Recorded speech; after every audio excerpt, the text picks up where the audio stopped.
Бүлэг 3. Автомашин замд нийлмэгцээ хурдалж гарав.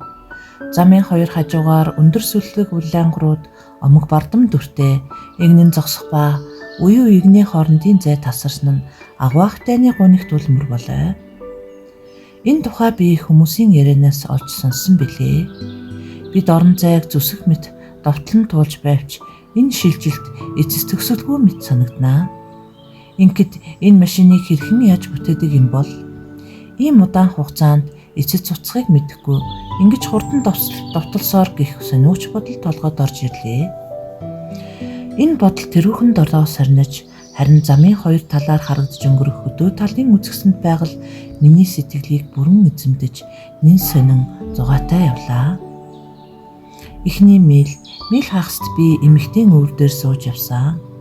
Дараа нь сониуцсан намайг дийлж би арын шилний өмнөх тавир дээр гарч хэвцэн юм. Тэнд авто замын лавлах Мишлен карт өөр бас бус юмс хэвтэж байв. Биднээс зүгтах мэт алсран хоцрох зам миний байрлалаас сайн харагдаж байв. Эмэгтэй хүн эрэгтэй дөхөн сууж тэд хоорондоо эйдгээр шивнэн инхрээ үг хэлцэн. Тэр эмэгтэйгээс зулцах төрөх болов гэх сониуч бодол орж ирэв. Нар хөөснөөс хойш нэг цаг орчим хугацаа өнгөрөв. Бид бараг очиж явна гэж эрэгтэй хэллээ. Тийм байна. Минийхээр сүмөөс ойролцоогоор мил хагасын зай том байшин байх ёстой. Удахгүй бид харах болно гэж эмэгтэй хэллээ. Одоо бид хурдаа хасан ажим гэлдэрсээр эдлэн лөө хөдлөх замын эргэлтээр зогслоо. Хаалх алдтай байв. Машин огцом сигналтахад харуулын өрөөнөөс хамгаалагч гүйж гарч ирэв.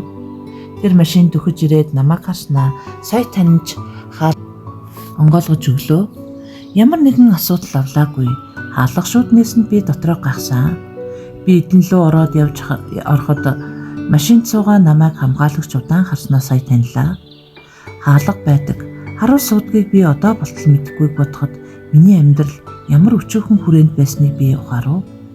Хатагтай дипломат ой нугын дэргэд ферийн туслагтай ярилцаа зогсож харагдлаа. Машин хараад эргэж биднийг зүг яаралгүй алхав. Эрэгтэй машинаа зогсоож бууж хатагтайд мэхийн өслөөд. Хатагтай бид танаа муурыг авчирлаа. Энэ томын ургийн бичгийн баталгаажсан хувь. Хатагтай дипломат машин цугаа намайг сая харж нүдээ болгов.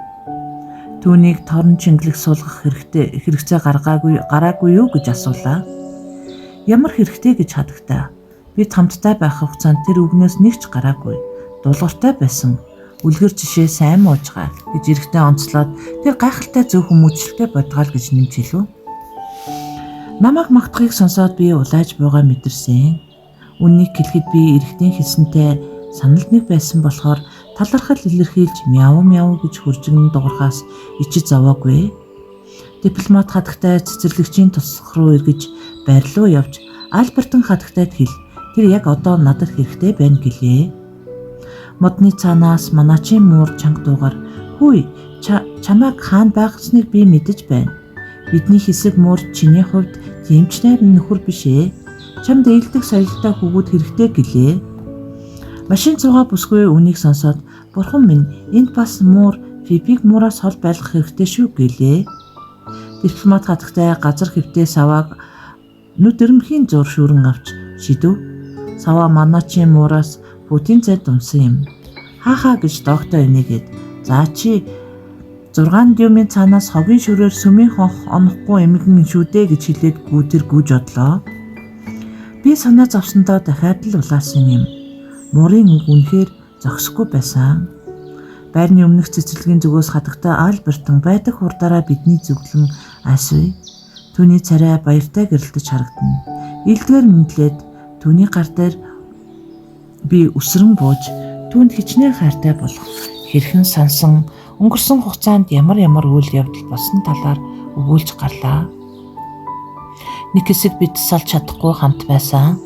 Харин дипломат хатагтай огцом чангадуу бидний анхаарлыг сарниулж орхив. Альбертон гэж чангаар ойрлоод "Би өөрт чинь хандаж байгааг ойлгохгүй байгаа юм уу? Намайг анхааралтай сонсож бай" гэв. Намайг хөргөж ирсэн эрэхтэй хатагтай энэ муур халамж анхаарлаас гадуур удаан хугацаанд хүнд амьдрал туусан байна. Тэр хоол хижээл дутагдaltaй юм байна. Хүмүүсийн хоолны үлдэгдэл тусгай үйлдвэрийн ийм сайн мурын хувь тохирох тэжээл биш ээ. Үүнээс гадна түүнд тогтой орон байр хэрэгтэй. Энэ мур баггүй үнцэнтэй бодгол. Хэрв түүнийг олигтой арчилж торцсон бол тэр үдид үзэсгэлэнгийн үзмэр болох байсан юм гэлээ. Дипломат хатагтай эрэгтэй рүү бараг жигшүүртэй харц шидэд. Эрхэм хунгай, энэ бол ердөө амтан.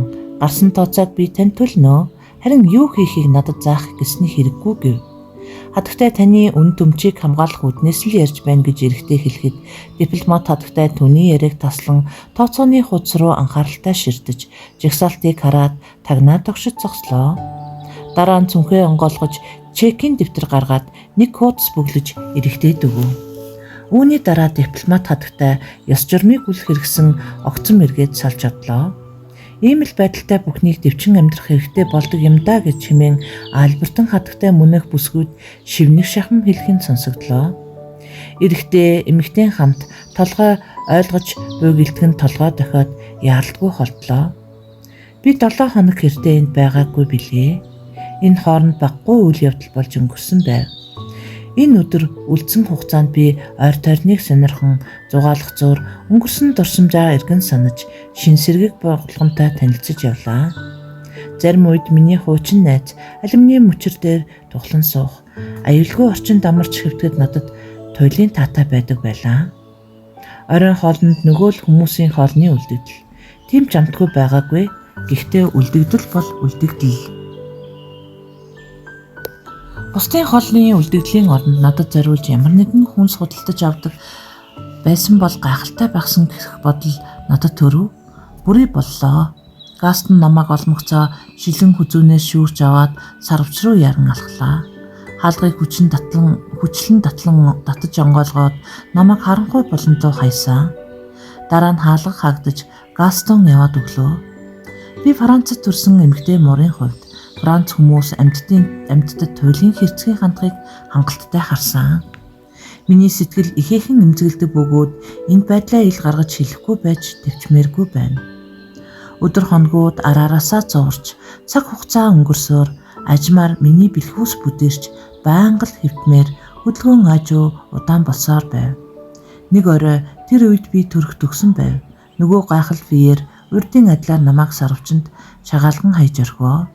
Бетон шалан дээр газарсан миний бие аимшигтай өвдөж хоёр хуваагдах шиг мэдрэмж төрсөн юм аа. Тэгээд мүдхэн харанхуй хүүтэн сарвчанд миний 5 зулцог маань мэндэлсэн бэлээ. Жаахан сэргсэний дараа би сонин цаас суглуулан тэдэнд зориулж үүр засаж нэг нэгээр нь зөөж оруулсан юм. Дараа өдөр нь над дээр хэн ч ирээгүй. Цаг явж өгөхгүй би хүүхдүүдээ хөхөөр холсоор байлаа. Шөнө болохын үед би өөрөө өсөж цанган ухаан алтхад ойрхон байв. Сарвчанд идэж уух юм байгаагүй. Шинэ өдөрч надад баяр авчираагүй. Нэг ч амтан над дээр ирээгүй. Миний зовлон хасагдсангүй. Одоо тэсхийн аргагүй ам цангаж яагаад би ингэж зовх ёстойг ойлгож чадахгүй шаналж байлаа. Шөнө болоход гадна цэцэрлэгт хулганы амд гарсан шар шуудын чимээ сонсогдноо. Миний зулцгонууд надтай хамт хэвтэж харин би маргааш өдрийг хэрхэн давах талаар санаашран шаналжуулаа. Хүний хөлийн чимээ гарах үед аль хэдийн үдэд дунд болсон байв. Хаалга нэгдэж миний нүдний өмнө царайн цонхиж илэрхий өвдөж шаналсан дүртэй Альбертон хатагтай зогсож байв. Миний энд зовж байгааг тэр зөнгөөрөө харж өвчтэй биеэ албатан байж үндийн нааш зорьсон энэ байв. Урдын зуршлаар тэр идэх хоол уух устай авчирсан байлаа. Энэ шөнө миний бяцхан үрсийн нэгэн өргөдөд хонсон юм. Үүнийг харсан хатагтай Альбертон гомдол харуулсал бухимдлаас болоод өгч дуурч чадахгүй балмагт нь тэр дорой хөшсөн юм аа. Түүний уур дүргүүцэл хязгаараас давж тэр дипломат хатагтай Нондиоко нарыг дагуулж ирж миний энд байгаа байдлыг харуулсан. Дипломат хатагтай зулцаг өргөцсөн талаар мэдээд үнэн зүрхнээсээ харамссан. Учир нь түүний хувьд энэ алдагдсан боломж өргөцсөн мөнгө байсан юм. Ноён дүүх сулхан мушилзаад ямар нэг аргаар түнд би туслах талаар хэн нэгэн Пьер дээр ярих юм биш үү гэлээ. Ажмаар зулцгууд өшөж томрон нүдэ нээлээ. Хүмүүс тэднийг харахаар зориуд ирж байв. Мөнгөн твдэгдөөт гараас гарт амжин төтгөн хөхнөөс гарч амжаагүй зулцгнуудыг минь тал тийш нь авч явцгаасан юм аа. Би тайлгаж чадахгүй эдлэнгээр дэмий холгино. Миний энэ уу гашуудл дипломат хатагтай санааг зовоож намайг тайвширтал хорионд байлгадаг тэр тушаасан байваа. Одоо дээдсийн хүлээн авалтын үеэр намайг үзүүлэн болгох зуршил болж би дасаж гүйцээд ердийн үзэгдэл болсон юм аа. Цэцэрлэгдэх ажлаа орхин ёслын танхимд үзүүлэн болох нь миний үрэг мэт байдаг болов. Харин нэг сайхан нартай өдөр санаандгүй юм болдог юм байна. Намайг жижиг өрөөнд авчрах үед дипломат хатагтай ширээний дээр тонгоон ямар нэгэн юм дээр бичиж нэг хүн өдөөс нь харж сууж байлаа. Намайг хараад "Оо энэ нөгөө муруу" гэд намайг шинжиж харснаа чихнийхээ гэцийг чимэглэн имэрч харагдлаа. Энэ амьтныг хайхардаг эзэн байдаггүй болтой. Имээр бөмбөгдөж өгөөд онгоцны тэшний хэсэгт байрлуулж болгоч эрүүл мэндэд дэндүү өрсөлдөлтэй байх болно гэлээ. Дипломат хатагтай дургуйсан омогдож ноён малын нэмчээ. Надад лекц уншиж өгөөч гэж би таныг ураагүй. Миний хүсэлтийг хүлээн авахаас хэрв татгалзаж байгаа бол яа гэхүү. Өөр чадах хүн олдчил таарна. Бурхан минь гэж хэлээд чангаар хэлээд жирийн нэг муурын төлөө юун ч сүртэй юм бэ дээ гэж намжирдлаа. Малын эмч аргагүй байдалд орсон мэт мөрөө хавчаад "За ойлголоо хатагтай. Амьдралаа залгуулахын тулд надад мөнгө хэрэгтэй. Тийм болохоор таны хүснээр би хийдээ. Нислэг эхлэхээс нэг цагийн өмнө над руу уцтаарай" гэд сандлаас босож чамдамаа аваад гарч чадваа. Хоёр талаас хаалттай цонхыг онгойлгоод дипломат хатагтай намайг гадагш гүйж гаргав. Гэрийн дотор битүү нууцлаг цухалдал уур амьсгал ноёрхож байлаа. Том чамдааныг угааж цэвэрлэн хажуу бөөрөнд нь ноён дүүкийн шин албан тушаалын гуншин заасан наалтууд нааж байлаа. Мужаан хүрдэлцэн ирэхэд түүний чамдаанд багтахаар модон хайрцаг захиалав. Хайрцаг дотор муур орох ёстойг мөн санууллаа. Альберт хатагтай эндчнийг тентчнийг үзэгдэж хадан харагдаад дипломат хатагтай руу янзгүй хүйтэн харж шидлэнэ. 7 хоног өнгөрсний дараа нэг өдөр Гастон сарвч руу ирж намайг гар дээр өргөн авч яваад гаражид аваачив. Би өглөөний хоол идээгүй байсан. Гэдэс үлсэж байгаа тухай түүнд ойлгуулах гэж оролцсон боловч тэр намайг тоож анзаарсангүй. Citroën дотор дипломат хатагтай үйлчлэгч хатагтай Ивет хүлээж байлаа. Намайг шүлжмэл сагсан суулгаад дээрээс торон хаалтаар таглав. Сагсыг машины арын суудал дээр тавьсан юм. Машин огцом ухсхын хөдөлгөд хурдаа нэмлээ. Мөрийг яагаад унтуулах гэж байгааг ойлгохгүй байна. Галдын хяналтын дүрмээр бол мөрийг Америк руу чөлөөтэй нэвтрүүлж болох заалттай байдаг. За түүний тухай хэлцээд ч яах вэ гэд Гастон энэ эмэгтэй ер нь галзуурсан байх. Юунаас болж солиорсон шалтгааныг нь би хайхаар шийдсэн байгаа. Дараа нь тэд дуугаа идэж урдах замд анхаарлаа төвлөрүүллээ. Машин улам хурдсаар сэгсэргээ үлэмж хэцүү байсан. Миний хөнгөн бие суудлын пүржин дээр тогтож дийлэхгүй сагсны дотор бөмбөг шиг талтбар түш шидэгдэн өнгөрч явлаа.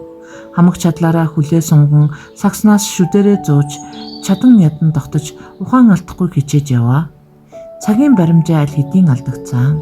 Эцэст нь тормоз чангаар хятан дуурч машин зогслоо.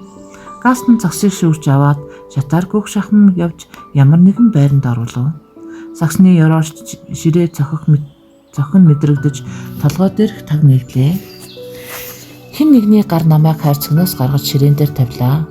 Удаан хугацааны турш хайрцагт сууж хөссөн хөлөө би ширээний давтан дээр сая тэнэлгүү. Ноён малын эмч айж сандарсан харцаа намайг ширдэв. Та нар энэ муурыг өхүүлэх шахсан байна шүү дээ гэд Гастон руу ууртай зэмлэнгүү харлаа. Өнөөдөр түрүүнд тариа хийх боломж гэхэд Гастоны царай барааж ууртаагаар энэ муурыг дуугаа унтуулаад айл. Өнөөдөр онгоц ниснэ. Танд төлбөрийг нь хийсэн тийм биш билүү гэлээ. Хариуд нь ноён нэмч утасны турбааг шүрэн авлаа. Утасдахалгүй юу гэж Гастон хэлээд бүх гэр бүл аль хэдийн Ле Буржэ нисэх буудал байгаа. Би бас яарч байна гэлээ. Хүн дээр санаа алдаад ноён нэмч том тариур гаргаж над руу ирлээ. Миний булчинд хурц өвдөлт мэдрэгдэж бүх юм улаан хүрэн өнгөнд хувирах мэт болов. Дараа нь нүд харанхуйсан. Өтнөн манангийн цаад талаас надад том сонсогдох шиг. За одоо энэ мөчөөс тэр нэг хэсэг тайван жохон энэ зур бүхнийг үл хэрэгсэн мартаж тайвшрах мэт төрнөж төрлөө. Тал талаас урхирах, орилох аимшигын дуу хадах шиг болсон юм. Би хүйтнийг мэдэрч ганцаардлыг амсгаж амсаж амьсгал авах бүр төсшгүй бэрх зовлонг мэдэрч байлаа. Эргэн тойрон харанхуй дааж эхний үед би сохсон мэт санагдаж байв. Толгой хагарах шахам өвдөж байлаа. Ийм хаягдмал зэрэмдэг ганцаардмал байдал урд өмнө хизээч орж ирж байсангүй. Цаг явсаар нөгөө аимшиг дуу тасрахгүй ирэхвэр энэ аимшигын дуунаас миний гавал мүтгэн задрахад бэлэн мэт. Энэ мөчөд жихэнд хачин их дардал мэдрэгдэж дотор нь няслах мэт.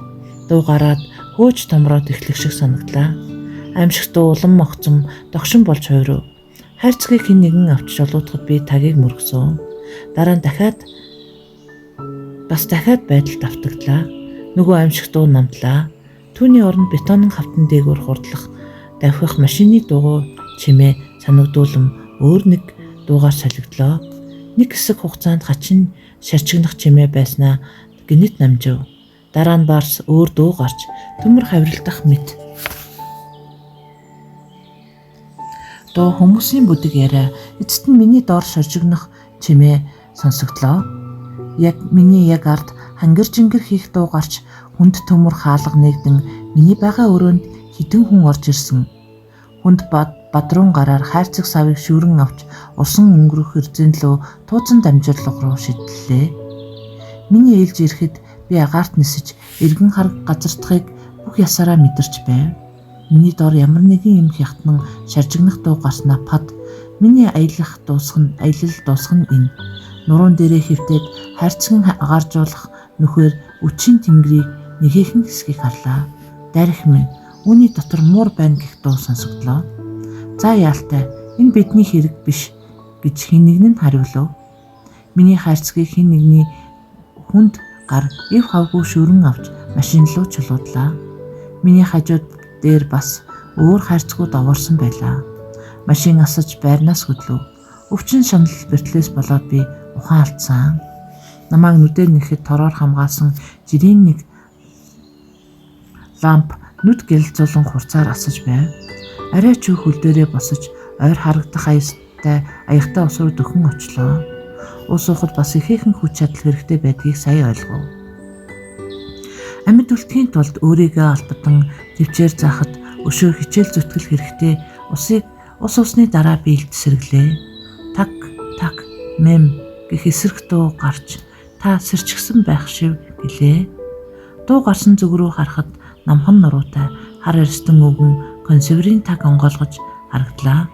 За мэм гэж дуудаад бид хоёулаа адилхан хар төстэй юм байна. Тийм болохоор би таныг сайн асарна гэж бодож байна гэлээ. Тэр хоолыг аяганд хийхэд түүний сайхан сэтгэлд баярлсан би сулхан мяу дуугарч талархал илэрхийлв. Тэр миний толгойг нөхөрсгөөр илсэнсэн. Иесусээ энэ өрөдмөр бас уярмаар биш гэж юу гэж тэр хамар давтноо дороо гүвтнө. Хүлээгээрээ энэ тухай би саядий хэлэх хэрэгтэй болно. Тэр хамгийн сайн хүн. Хооллох гэдэг дахиад гайхалтай ажил шиг санагдлаа. Миний бие их даруй байсан. Хоол их идэж чадахгүй гэсэн чидэж хар эрс түүний урмыг хугалахын тулд аль байдгаараа хичээж байсан юм аа. Үүний дараа тэр намайг дахин ээлдгээр илээд ус өгсөнсөн. Эцэст нь надад өгтлээ унтмаар санагдлаа. Буланд ямар нэгэн даавуу материал хэвтгийг хараад түүгээр хүнжил дэвсгэр хийж аваад нам унтаад өгсөн. Хожим нь би буудал байгаа гэдгээ мэдсэн. Үйлчлэгч хонглын өрөөнд байн ирж намайг сонирхон харж байв. Энэ үнэхээр инхри өхөөрдөн амтан биш гэж юу гэж үйлчлэгч бүсгүйчүүд дуу алдна. Та нар түүний нүдийг нэг хардаа гайхалтай гэж ирчүүд бахтан ярилцаж байлаа. Ахлах тогооч Францэр миний хувьд бараг хамгийн хүсэмжит нэгэн болсон. Намайг бишрэн сонирхчдын нэг нь уцтаж "Франсуа, чи сонсож байна уу? Доошо буугаад ир. Энд жинхэнэ Франц ям муур байна" гэлээ. Хэдэн минутын дараа гонхноос өрөөрөө нэгэн тарган эрэхтэй орж ирлээ. "Энд Франц муур маар гэсэн үү?" гэж намайг тойрч зогсон олноос асуусаар тэр төглөө. Би чангаар мяу гэж мэдлээ. Түүнийг хараад би Францад өнгөрүүлсэн амьдралаа эргэн сонсон юм. Миний дээрээс тонгооч хоёр нүдээ онилгон ширтээд жинхэнэ Парис аялгаугаар ярьж эхлэв. Түүний яриа төрлөх хэлтэй минь адил ойлгомжтой байсанд баярлсан би хуржигнэн дуурч талархал илэрхийлсэн билээ. "Өшөө саяхан уу? Ийм юм байна гэж хэний санаанд орох билээ гэж бүдэгдөө сонсогдлоо. Тийм ээ, энэ домогт Франсуа муур хоёр хэнийг ч өөртөө татаж бишрүүлж чадна. Хараастхан Чингэлгийн хаалга нэхэд би Франсуагийн гар дээр очлоо. Тэр намайг үнсгэд би хамгийн илгээр түүнийг долоож талархсан юм. Энэ бүхний дараа би Чингэлэгтэй ороо суухад Франсуагийн нүдэнд нулимс гялалзаж харагдсан юм аа. Мим, та түүнийг сэтгэлийг аргагүй уурайж чадлаа хэмээн харгалзагч маань өгүүллээ. Одоо мөрөдсөн ч болно. Та хамгийн сайхан хоолыг зовлох болно гэлээ. Миний харгалзагч надад таалагдсан. Бид хоёулаа адилхан хар. Миний амьдрал дохиож буй тагуу үйл явдлуудыг одоо би харж байна. Ямс хувьсан солигдож байдгаа. 2 өдрийн дараа би Америкийн өөр хотод шилжин ирсэн. Тэнд бараг бүх цагийг би газар доорх тусгай өрөөнд өнгөрүүлж байлаа. Хэдэн жилийн туршид миний амьдрал ердөө нэгэн хэвийн байдалд өнгөрсөн. Би зулзах тээж төрүүлэн тэднийг маань хөхнөөс гараагүй байхад хүмүүс аваад явдаг байсан. Сүүлдээ энэ байдал би арга буюу дасан зогтсон байсан. Эцэст нь ноён Дюкийг дахин Франц руу дуудлаа. Дахиад л намайг эмээр хооллож би юу ч санахгүй явсаар Лебуржээр онгоцны буудалд ирсэхэд бүх бие бицэрсэн мэд өвдөж шаналсан амтан сэрсэн. Миний хүлээлттэй зөөрөөр эргэж гэртээ ирэхэд туйлын гонигтай мэдээ өгтлээ. Альбертын хадагтай байхгүй байсан. Тэр биднийг ирэхээс хэдэн сарын өмнө хорвоог орхисон юм. Аль миний хөгшин модыг тайрсан, байшинд засвар оруулж ихээхэн өөрчилсөн харагдана. Би тайвширч чадахгүй, сэтгэл тавгүй, хэдэн сарын турш эдлэнгээр нааш цааш холгосон. Энэ хугацаанд хэдэн удаа зовцох төрүүлж амжсан. Харин тэднийг дэндүү эрт надаас будааж аваад арилцгаасан. Явандаа эрүүл мэнд маань улам дордож, зулцаг амьгүй төрөх нь олширсан. Хараа маань улам мудаж, урдах замаа үнрээр баримжаалдаг болов. Нас хөгшөрч, нүд цогорсон гэдэг шалтгаанаар амиа алдсан тонхва мууд байнга санаанд орох болсон юм. Америкаас эргэж ирснээс хойш 2 жил өнгөрөв. Дипломат хатагтай өөрийн санаанд нийцэх байшин хайхаар Ирланд руу явахаар шийдэв. Намайг авч явах санаа түн төрсөн байв. Би ад жаргал бэлгэлнэ гэж найдсан хэрэг байв. Харин надад хандах хандлага нь хэвээр байв. Дахиад л намайг нэг тийш нь авч явж эмийн бодис шахахад нэг хэсэг хугацаанд миний хувьд амьдрал дуусчих шиг санагдсан. Ямар нэгэн зөөрөн материалаар дотруулсан хайрцгийн дотор сэрх хүртэл урт хугацаа өнгөрсөн байв. Энэ сууц надад туйлын хачин жигтэй хачин санагдсан. Тасралтгүй дөнгөнөх онгоцны дуу агаарт гадна. Хэвэн шахсан хөлрийн шатах үнэр хамар зоргиж би үе найтаж явлаа. Тэр сэрсэн байна гэж Ирланд аялалгүйгээр хэллэг сонсогдов. Юу болоод байна да? Би хаанд байна? Би сандралд орж гайхан мэгдэж байв. Би минь дэндүүс бол хөдөлж чадахгүй байлаа. Харин хожим эргэн тойрны хүмүүсийн яриа, нисэх бугдлын морийн үгүйснээр байдал нөхцөлийг би сайн ойлгосон юм. Онгоц Ирландын нисэх буудалд газарлаа. Нисхийн ажилтад онгоцноос ачаа гаргаж байлаа. Хүүш Пати, энд өгсөн муур хэвтэж байна гэж нэг нь мэдэгдэв. Пати ачих буулгах хэсгийн ахлах тэр харахаар ирлээ. Байцаагчийг дууд гэж товчхон хэлээд холдлоо. Ачигч богино долгионы станцаар холбогдож удалгүй мал эмнэлгийн хяналтаа байцаагч ирвэ. Хайрцгийг нээж намайг болгоомжтой өргөн гаргалаа. Үүний эзнийг ол гэж тушаагаад надад үзлэг хийж эхлэв. Дипломат хатагтай уурлаж бохимдлаа бусдад ил гаргах нь түүний хувьд ердийн арчаа. Миний тухай хэлцэн зогсож буй бөөн хүмүүс рүү тэр яран дөхөн гэрлээ. Тэр ихэмсэг дүрээр өөрийг өндөр дэд чухал хүн гэж ойлгуулахыг хичээсэн ч байцаагч үл тоож авч хэлцээгүй юм. Муур өгсөн байна гэж огцом хэлээд шалтгаан нь гэмт үүдлийн шинжтэй харгас хандаж халамж дутааснаас болсон байна. Тэр хээлтэй харин та хоригоос мултрахын тулд эм тариагаар түүнийг зориуд хордуулсан тодорхой байна. Энэ бол ноцтой зөрчил гэлээ.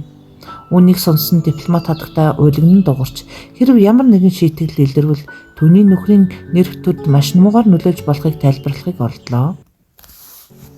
Байцаагч 20 зуур уруулаа хазаж бодс хийгээд гинэт энэ амтан үхсэн албан ёсны баримт үлдэж цогцыг ном ёсоор нь зайлвал энэ удаа үйл явдлыг ингээд хаая гэлээ. Харин цаашид муур амтантай дахин зурлахгүй байхыг тань зөвлөе гэлээ. Дипломат хатагтай өмнөө дэлгэсэн баримт дээр гарын үсэг зураад яран гарч одлоо. Бүх зүйл хэвийн Брайан Одоо зохицын учрыг олох хэрэгтэй гэлээ. Тэр явж отоход ачигт нарын нэг нь намайг хайрцагт хийгээд авч явлаа. Надаас алсхан хаа нэгтээ газар ухах чимээ гарч металл чулуу хоорондоо хаших чимээ сонсогдноо. Төмөр хурцны замд саад таарч хүндрэл учирсан болтой. Намайг гар дээр өргөлөө. Хязгааргүй осод гарах дууг би олж сонсох шиг. Бүтээгч эзэн алдар шиг тэр амьд байна. Энд би дахиад ухаан алдсан. Тэр үед хамт ажиллаж байсан нэгний хожим надад ярьж өгснөөр түүний хамтрагч эргэн тойронд гэрчлэх хэн нэгэн байхгүй байдлыг ашиглан надад зориулж угсан нүхийг буцааж булаад намайг ойролцоох байшин руу авч явсан тухай өгүүлсэн юм аа. Дараа нь юу болсныг би мэдээгүй. Ирланд аялгаугаар тэр сэрчглээ гэж хэлхийг би ойлгосон. Хин нэгний ийдэг хөнгөн гар миний биеийг хэлбэж хадсан уруулыг минь усаар норглоо. Шон, энэ муур сохор юм байна. Би гарч идэн тусгаж үзлээ. Хараа огт алга гэж ирландаар хэлхэн сонсогдов. Тэрхэн зур намайг аимшигын адис нөмөрсөн. Нас хөгшин нүд бас сохор намайг дэд гарцаагүй нөгөө ертөнц рүү илгээх болно. Сохор гинүү гэж Шон асуугаад зүгээр гэвч маш инхрий хөөрхөн амтан байна лээ. Одоо би Стиведор руу очиж өнөөдөр чөлөөх хүснэ. Дараа нь түүнийг ээжид хүргэж өгөхөд тэнд харж хандах болно. Энд тийм боломж бидэнд байхгүй гэлээ. Хаалга нэгдээд эргэж хаагдахыг би сонслоо. Надад хоол өгүүлж бүр аманд маань ойртуулж тавьж өгөхөд өсөж туйлдсан би сая хоолыг амтархан идэж эхлэвэ. Хаа нэгтээ сэтгэлийн гүнд хөндөөрлөж миний өвхөл хажууханд байгаа мэт тагуу мэдрэмж намайг зовоож байлаа. Хараа бүрэн алдагдсан. Хожим би ламынд амьдарч байх үед миний харааг засах гэж тэр баггүй мөнгө зарцуулсан гэвч эмч нарын хэлснээр миний туулж амссан зовлон бэртлийг даалгүй харааны мэдрэл эргэлтгүй гэмтсэн байсан. Хаалга нэгдэж дахин хаагдлаа. За яав гэж эмэгтэй асуув. Бурхны бүтээлтэй ийм харгас хэсгийг хандсан туйлын харамсаж буйгаа Свидорт би хэллээ. Хариуд нь тэр мэдээж Шон чи их зөөлөн сэтгэлтэй хүн. Чөлөө аваад ажиллаа бүтээ гэлээгээд тэр яаж байна гэв. Сулхан л байна. Уруулыг нь усаар чиглэлээ. Загс жаахан эдсэн гэж ихнэр нь хэллээ. Тэр тэнгэрх байх. Гэхдээ амшигын зовлон туулсан нь илтгэв. Эрэхтэй ээж тийш холгонгоо зам давч явах баг саг юм бэлдчих. Мэри, мөрийг би ээжэд авчид өгье. Одоо би гараад ундаг дугуугаа шалгаад орхийг гэлээ. Би санаа алдаад бурхан минь дахиад л явах болж байна уу? Одоо миний дотор байнга л хүндрэлэх, арай намдаж үе мэдрэгдэх болсон.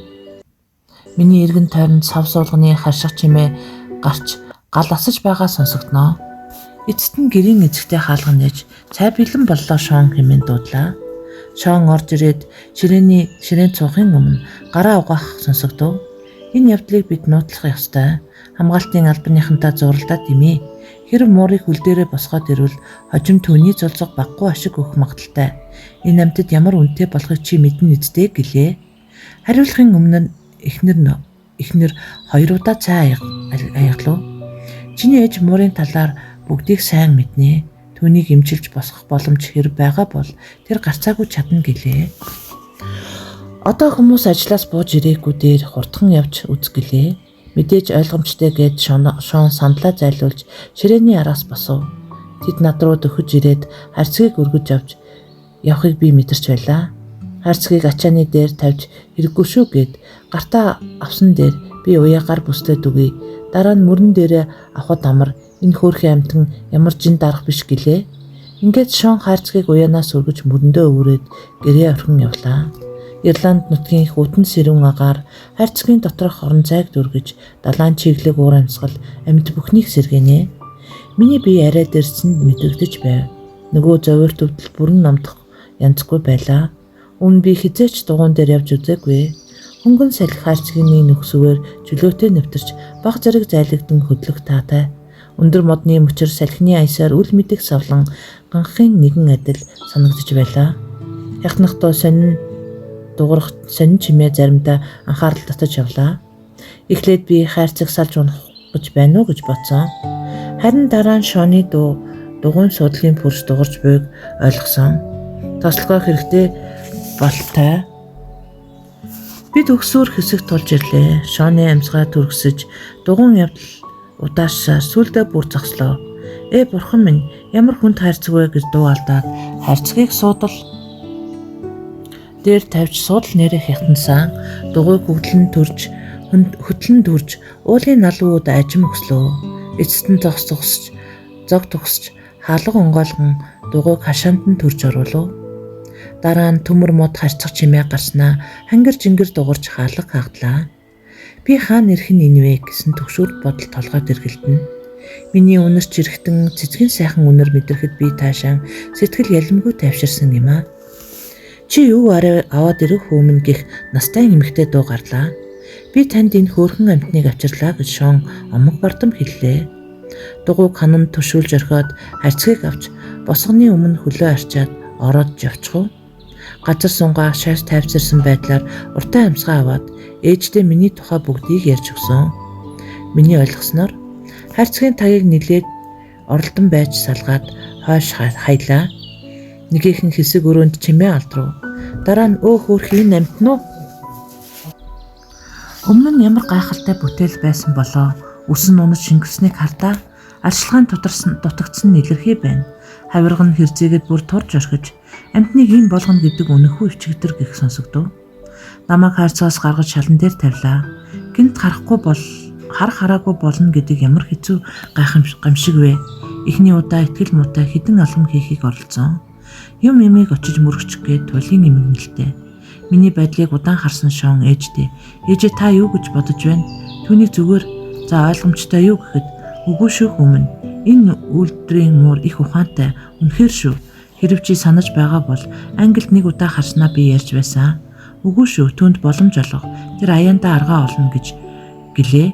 Шон ээж рүүгээ эргэж хараад ээжээ хайрцгийг би авч явах юм. Өглөө стебиодорт эргүүлж өгөх ёстой гэв. Энэ эмгэн шалмгай хөдөлж надад хоол ус төхүүлж өглөө. Энэ надад ямар амин чухал байсан гэж бас элстэй хайрцаг хэд хоноод эргэж ирэхийг амлаад Шон явж оцсон. Эмгэн хаалгаа аяар хаагаад галт жаахан хүлэр нэмлээ. Энэ бүх хугацаанд тэр амандаа бүвтэн ямар нэгэн дуу аялах нь миний бодлоор Ирланд хэл дээр болтой. Ер нь муурын хувьд хэл тэмч чухал хэрэгсэл биш ээ. Бид бодлоо солилцох замаар хоорондоо харьцах хувь зохиолтой амьтад. Хүмүүс өөр өөрийн төрлөх хэлдээ сэтгэх хөвшилтэй байдаг. Ийм болохоор Франц Ян муурын хувьд хар хэлний хүрэндх бодлын зөргөлөд хөрүүлэх тийм хялбарч биш байдаг юм аа. Удалгүй би дундгаар хэвдлээ. Би Камин зүхний ойр харьцагт эмгэн өрөөний нөгөө буланд дэлгэцэх сандал дээр хэвцэн. Хэдий туйлдаж ядарсан ч миний доторх өвдөлт нойр хулжаан унтаж чадахгүй хэсэг хэвцэн. Тэгж хэсэг байгаад сулцсан би аргагүй ноцоорчгүй нойрон думблаа. Тэр удаа хар зат зүтсэн. Юу болох нь вэ гэж зүуд нойрондоо бодлоо. Ягаад би ингэтлээ зоох ёстой билээ? Хэвлийдэх үрийнхээ төлөө санаа зовж айдастай байлаа. Тэд амьд төрөх хэсэг нь эргэлзээтэй. Нөгөө талаас тэд амьд гарлаа гэхэд ямар хувь заяа хүлээх вэ? Би өөрөө сул биетэй байдаг. Тэднийг хооллож дийлэх болов уу? Өглөө болж гэгээ ороход эмгэн нойрноос ирж орны бүр шажигн дуурах сонсогдов. Тэр өндийж гал асаахаар каминлуу очлоо. Дараа нь миний хажууд ирж өвдөг дээрээ сууж толгойг минь нилээд одоо өглөөний цуглаанд явах цаг боллоо. Дараа нь бид сайлх болно гэлээ. Тэр босож гадагш гарлаа. Нарийн замаар алсран бүдгэрэх түүний алхаа сонсогдож байв. Дараа нь хашааны хаалганы төвчөө мултах жимээ гараад намган боллоо. Хөрүүж хэвтрээ өрслөөд би дахиад унтаад өгсөн. Өд хэвэн алдад миний бие овоо сэргэж ирсэн. Ойр зөөр хөдөлж явахад болохоор байлаа. Эхэндээ би ийм юм болгоныг очиж мөрөх гээд байсан. Өтгөн тавилгын байршлыг мэдэж тэр болгон өөрчлөлтгүй нэгэн байрандаа байдаг болохыг ойлгосон юм. Гэмтэл бэртэл авахаа сэргийлж хичээсээр явандаа хөдөлж явах замаа сайн тогтоож авсан. Бидний випрессууд хүмүүс мурын сахал гэдэг локатортой төстэй ажилдгаа. Тэдний ачаар бид түнэр харанхуйг шөнөөр замаа төвгүй олдоог. Баримжаа авахд хүмүүс тусалж чадах ямар нэгэн гэлтайх төдийг ирэл муур бидэнд хэрэггүй. Одоо миний вибрасууд өдөр шөнөгүй цагийн 4 эргэлтэд тасралтгүй ажиллах үүрэгтэй болсон юм. Хэдэн өдрийн дараа хүү иргэн ирэхэд эмгэн Шон төлөөний тарвчийг цэвэрлэж бэлдмээр байна. Муурыг тэнд байлгая. Тэр таг сохор бас хараа муутай. Түүнийг юм уу зулцгийг нь гэмтэж мэднэ. Тэд бидэнд баггүй ашиг өгнө гэж найдаж байна гэлээ. Шон гарч явхад түлээний сарвчнаас элдв дуус чимээ сонсогдох нь энэ тэнд байгаа эмсийг цэгцэд оруулж шахмал хөлдрийг их эмхлэн хураасан хэрэг байлаа. Дараа нь тэр орж ирээд бүгдийг янзлсан. Ээжээ хураалттай сонингуудыг шалан дээр зулж цонхыг битүү хаасан гэв. Энэ удаа миний амьдрах байр сониноос бүтсэн ялгаа гэвэл тэр нь Ирландийнх л байлаа. За тэр яах вэ? Нэгэн цагт альмийн мод надад чиний амьдралын хүнд үе нэгэн цагт ад жаргалаар солигдно гэж хэлсэн. Миний бодлоор тэр цаг нь ойрцсон мэт. Түлээний хашааг давирхаатсан цуусан банзаар хийсэн. Хаалга нь хуучирч үчирсэн байлаа. Шалны ордонд чигжиж нэгтруулсан шороо ханыг дагуулan шахмал хүлэр хураасан байв. Мөн 100 тонны хоосон харцаг гэр ахын элдв хэрэгслүүд анхаарал татна. Эмгэн онцгой үеийг бодолцсон хаалган томоос том хүнд цоож зүүсэн байв. Над руу ирэхдээ тэр хаалганы өмнө зогсож амандаа ямар нэгэн мөглөн хэлхээтэй олон дэлгүүр дундаас хэрэгтэй ганцыг нь олох гэж удаан хайлаа. Эцэст нь хаалга онгоож харанхуй шахам өрөөнд болгоомжтой гэцээр орж ирэв.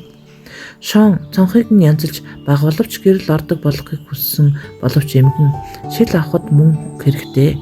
Одоохондоо хүлээж чадсанаад зулцох төрхөөр мөнгөтэй болохыг хүлээг хийсэн юм.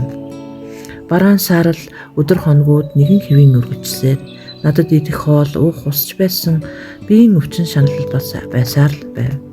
Хоолны хувьд амт ихэд хүрэлцгээр хүч тамир сэлбэгэд мэдээж хангалтгүй байсан. Хэвлэлдэх хүрсийнхээ төлөө өөрөө амьд үлдэхийн төлөө би чадлаараа тэмцэж байсан юм. Өвчнөд нэрвэгдэж нүд сохорсон бараг цаг үргэж өлмөн зэлмэн би хизээ нэгэн цагт сайхан өдрүүд ирнэ гэсэн итгэлээр төшөөсгүй төвчээр зан тэсэж байсан юм аа. Ирландд ирснээс хэдэн 7 хоногийн дараа миний зулцгууд төрөх төгсөн мэдрэгцээ. Хөдөлж явхад хүнд болж өвд дулам өжгөрч байлаа. Би одоо суняаж хэвтэж чадахгүй, цагирлан хэвтэж бүрч чадахгүй болсон. Миний дотор ямар нэгэн өөрчлөлт явагдаж би аль нэг хөдөлгөөнгүй юмыг түшингээ зөвхөн сууж амардаг болсон. Энэ байрлал хэвлий хөлд ирэх ачааллыг мэдгэдэггүй хөнгөлдөг байлаа. Үүнээс 2-3 хоногийн дараа шүн дүндийн үед аимшигын өвдөлт мэдэрсэн юм. Би амтэмцэн чарлаж хамаг хүчээ дайчлан харах хөрсөө цуулан тэмцний хариуд аашмаар зулцгууд хорвоод мэдлсэн. Тэд тавал төрснөөс 3 намгуу гарсан юм.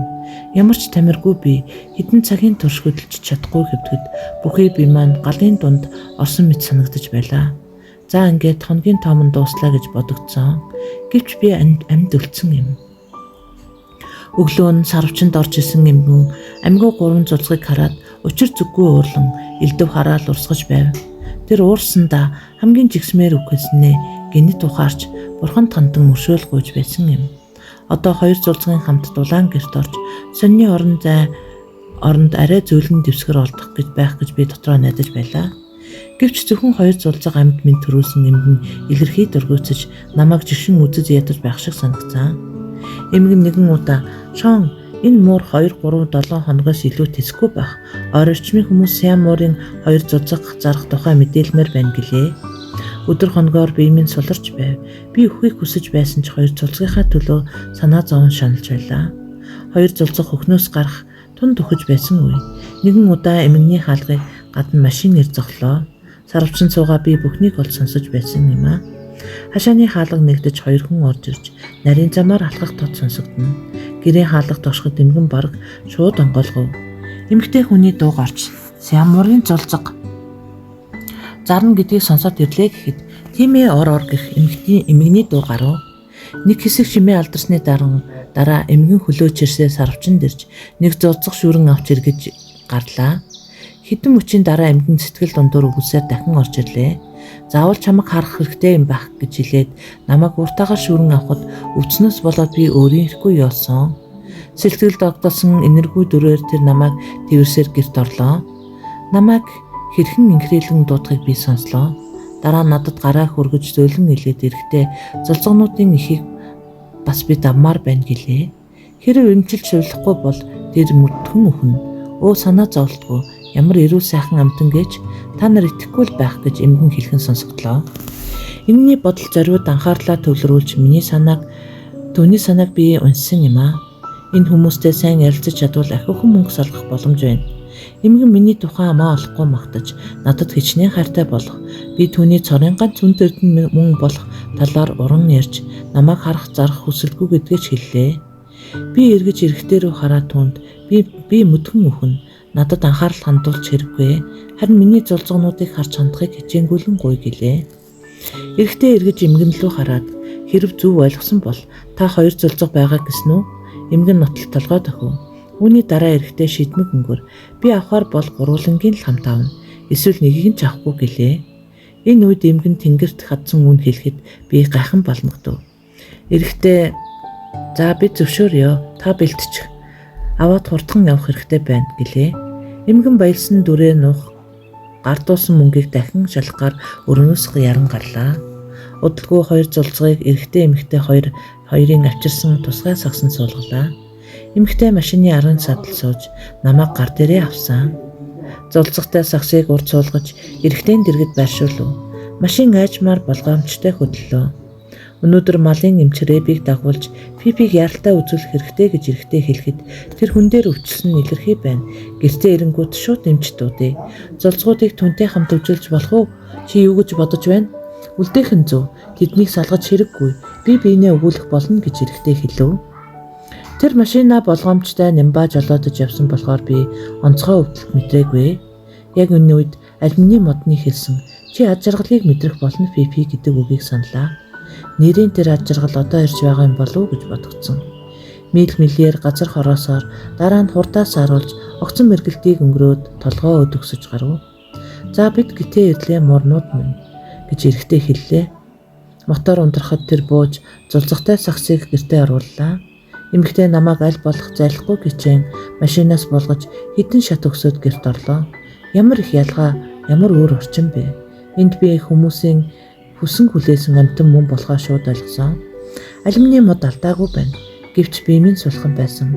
Өмнө ярьж байснаар эмэгтэй утас руу очиж малын эмчтэй ярихыг сонссон.